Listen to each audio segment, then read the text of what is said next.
Bonjour et bienvenue dans cette vidéo où nous allons discuter des paramètres qui vont influencer le résultat de la méthode des débits. Nous allons utiliser Hydrolight, un outil de Capolaris, ainsi que l'étude de la vidéo précédente. Nous avions vu que nous pouvions dimensionner un bassin de rétention par la méthode des pluies et par la méthode des débits. Ainsi, avec des hypothèses simples, nous obtenions les mêmes résultats. Néanmoins, si on s'éloigne de ces hypothèses, les résultats varient avec des comportements qui ne sont plus tout à fait négligeables. Ainsi, dans cette vidéo, nous allons étudier les modifications apportées par la forme de la pluie, la considération du temps que met l'eau à traverser les zones d'apport, l'utilisation de sorties gravitaires pour lesquelles le débit varie en fonction de la pression de l'eau, plus le niveau est haut, plus le débit est important, et enfin l'utilisation d'une hauteur d'activation avec des bassins en cascade. Notre base de comparaison sera les hypothèses qui permettent d'obtenir le même résultat que la méthode des pluies. Nous changerons une à une ces hypothèses.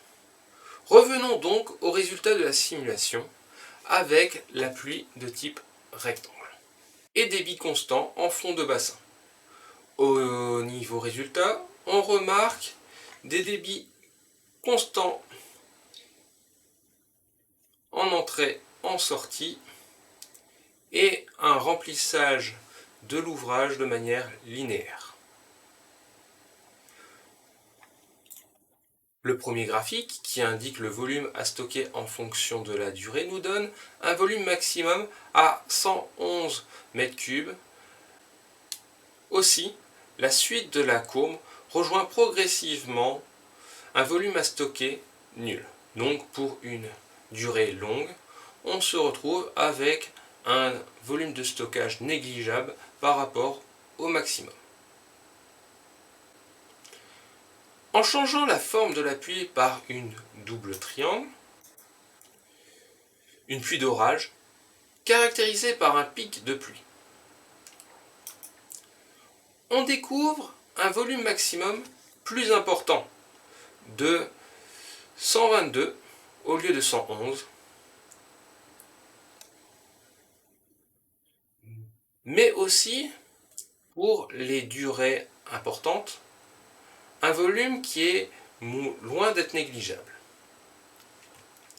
Nous pouvons visualiser le second graphique dans lequel on voit la forme double triangle de la pluie.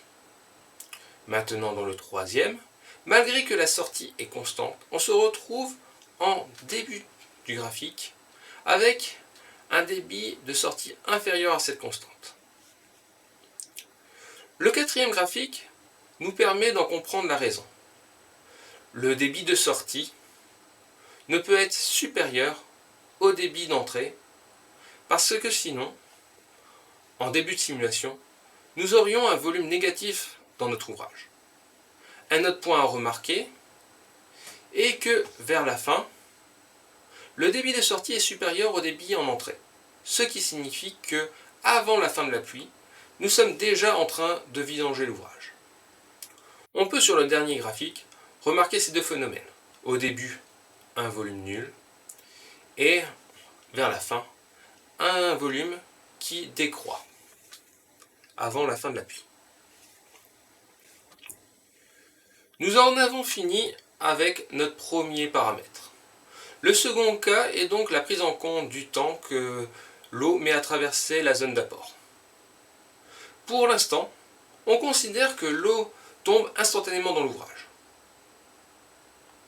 Nous allons donc définir que l'eau peut parcourir jusqu'à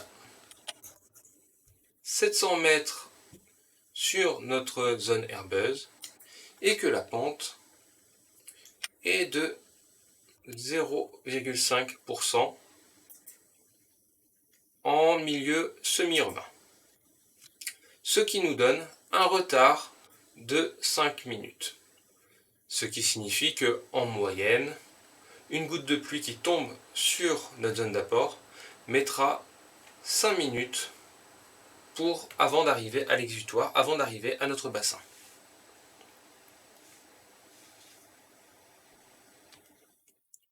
Nous allons maintenant effectuer la simulation et nous allons reprendre la pluie rectangle. Le résultat est que le débit en entrée se retrouve amorti. Il met un certain temps avant d'arriver à son débit constant et à la fin de la pluie, il met un certain temps avant de se retrouver à un débit nul.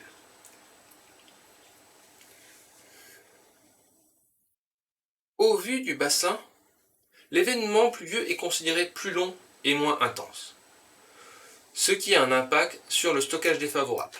Ici, on a par exemple 1 mètre cube en moins de stockage à faire. Voici donc pour notre second paramètre. Nous allons commencer par réinitialiser le tout.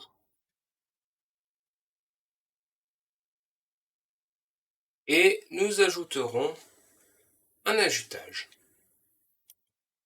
et désactiverons le régulateur. Nous lui définissons un débit par hectare qui sera le même que celui du régulateur. Ainsi, le débit maximum de l'ajutage sera de 3,03 litres. Et tu es maintenant de nouveau une simulation.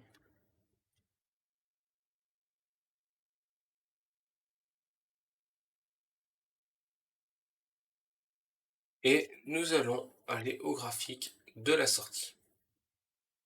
Alors que avant la sortie était une constante, ici plus le volume d'eau augmente, plus la sortie va augmenter. Nous ne sommes plus avec un débit constant, mais avec un débit qui évolue en fonction de la hauteur d'eau. Ainsi, pendant la pluie, on augmente le niveau d'eau, donc le débit augmente. Et une fois que l'on est en vidange, on se retrouve avec un débit qui diminue en fonction toujours du niveau d'eau.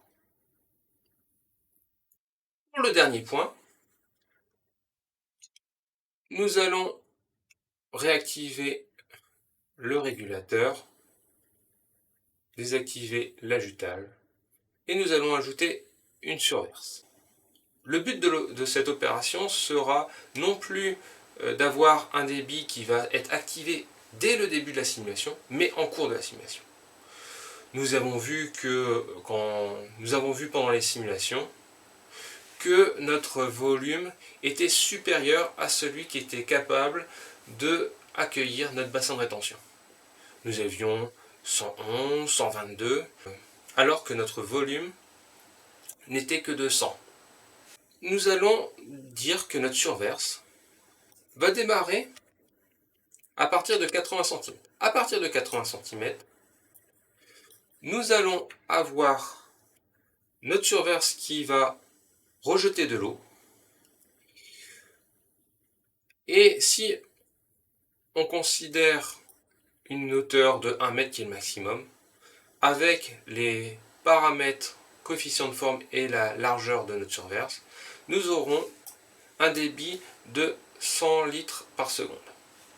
Bien sûr, comme pour l'ajutage et le régulateur, on peut définir ce débit maximum de différentes manières, soit en définissant un débit simple ou un débit par hectare.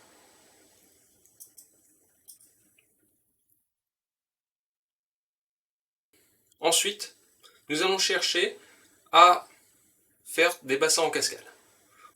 Pour cet exemple, nous allons choisir de prendre l'eau qui passe par notre surverse et l'envoyer vers un deuxième bassin. Nous allons créer un deuxième bassin, appelé donc bassin 2, E2. Puis ensuite, nous allons, dans notre premier bassin,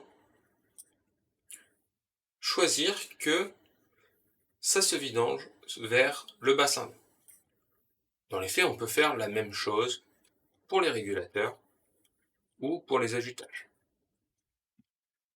Nous allons maintenant simuler.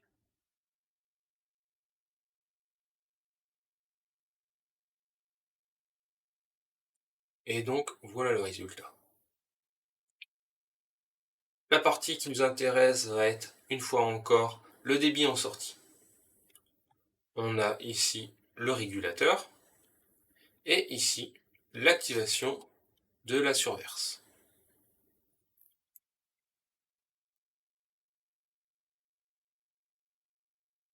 Donc en entrée, l'entrée et là la sortie, la surverse, principalement la surverse. Le volume à stocker sera donc, grâce à la surverse, inférieur au volume maximum que peut accueillir le bassin, donc 100 m3. Ici, on se retrouve à 84 m3.